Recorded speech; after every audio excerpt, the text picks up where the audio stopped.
Gurziyon ham 2 lakdan ortiqroq nüfus tiriklik qiladi. Necha yillardan beri ko'p sargardonlik qilgan bular, hukumatlarga kelib murojaat qilgan, markaziy hukumatga borgan.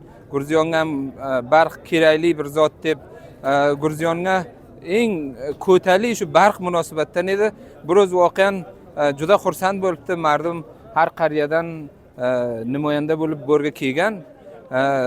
Voqean har muhitga barq bo'lsa yaxtili bo'ladi.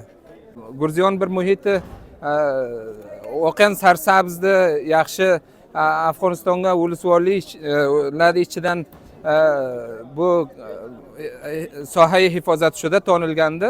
Viloyatlardan Nuriston sarsabz tonilganiga Gurziyon ham ulusvorliklar ichiga eng birinchi ulusvorlik sarsabz tonilgan. Barq borgan suratga obodlik bo'ladi, juda xalq xursand bo'ladi.